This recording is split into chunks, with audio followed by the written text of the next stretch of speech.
Welcome back to Badass Fans Live. I'm here with No Small Children. Thank you guys for joining me Thank again. you for having us. We were just saying, 4 years later, trying to do initial interviews. Yeah. So, stoked to have you guys back and talk about some of the rad stuff that you've done in that time. But before we get to that, let's take a spin on the wheel. So, who wants to start?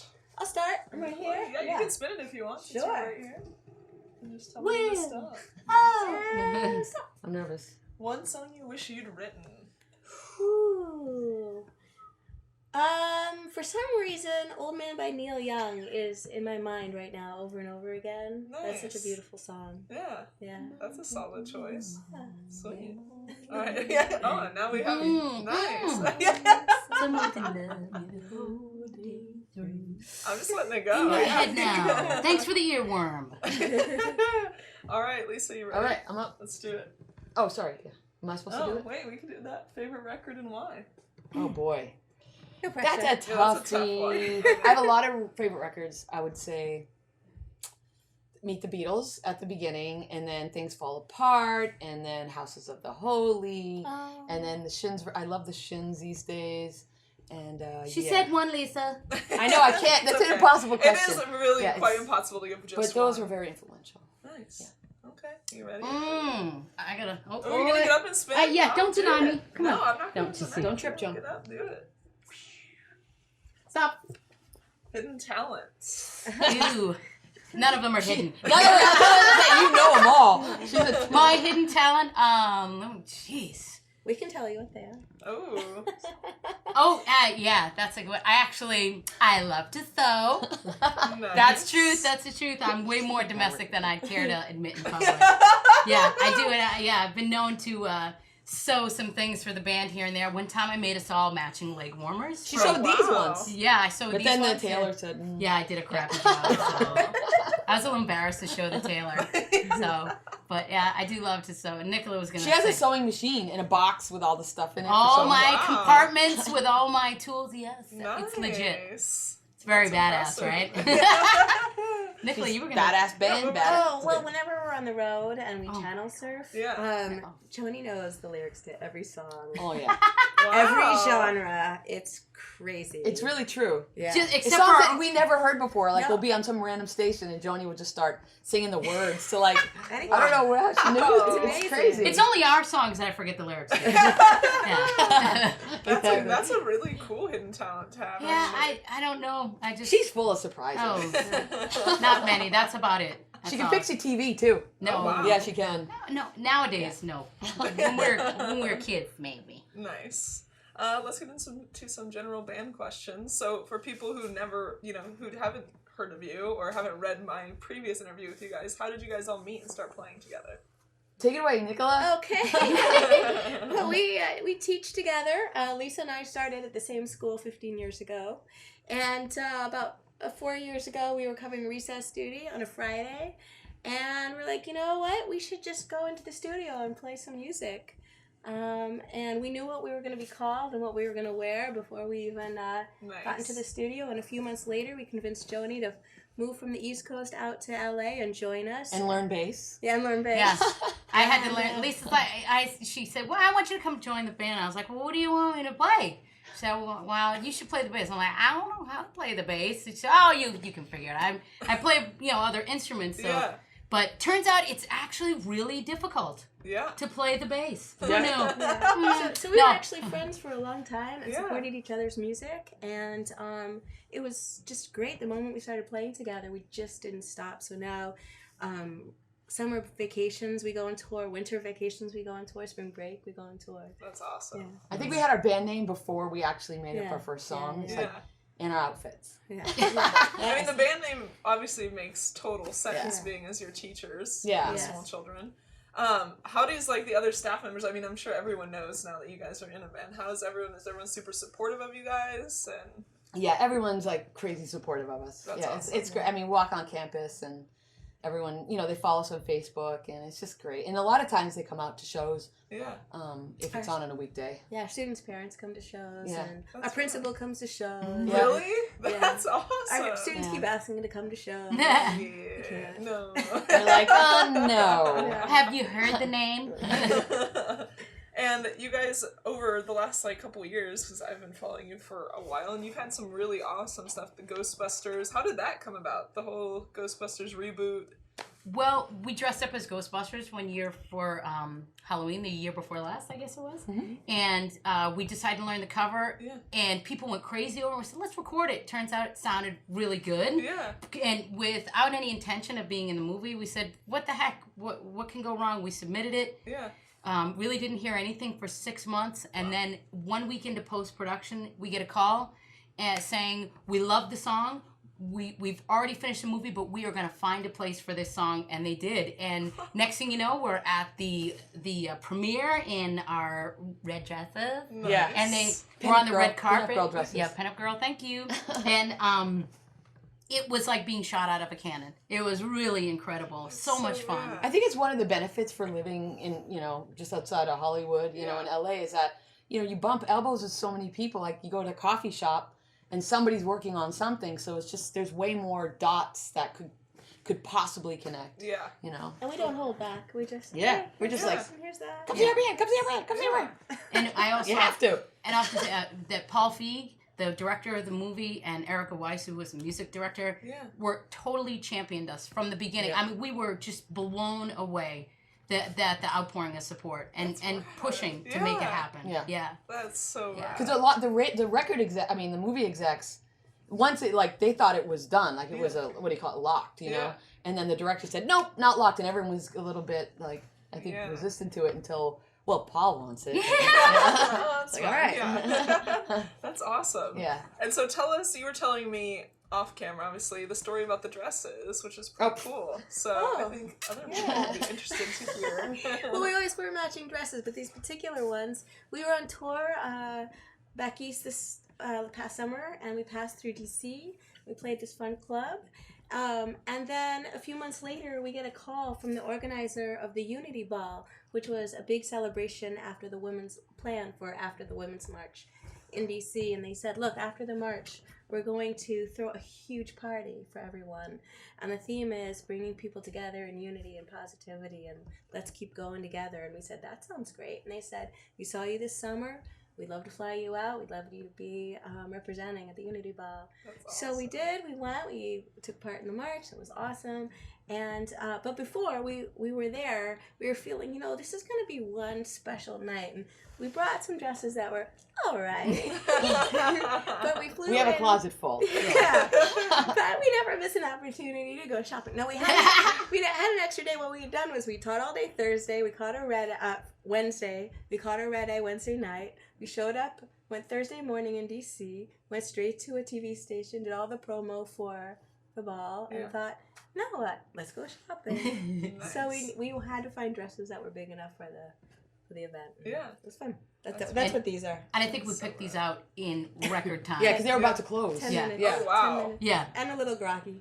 And to find it perfect, fitting for everybody and Well, good to go. sort of. Well, generally. Mine was a scotch too big, but I had it tailored. So Nice. it worked out. Looks Very great. nice, Johnny. That's Thank you. awesome. So what's coming up for you guys this year? Oh, well, We just had a song in Santa Clarita Diet, the I saw Netflix that. show, That's right. which is at the end of episode 3, which was really, really cool. We've got, what do we have coming up? well, we can't say what it is yet, but we're in negotiation with another show for Hulu, which we're excited about. So things are on the docket. We're playing a bunch of festivals. We're going to be at Topanga Days in LA, so we're super psyched about that. And the Loomis Day Festival, and we're going to be at the Wine and Beer Festival in Arizona, and then, do you mind if I keep going? No, and No. also don't forget about our new songs. Yeah. Oh, yeah, we're releasing a new song in a couple weeks. We're really psyched about. We just released one, I Feel Better, and we're about to release one called Radio. We have a children's song we're going to release soon too. Oh, wow. Yeah. Because we were on Sirius Radio, we did the Ghostbusters song when we recorded it. We made a video and everything with a friend of ours, and it went to #1 on Kids Sirius Radio. Yeah. So we're like, okay, we should do a children's song. Yeah. So we recorded a children's song that we're almost done with.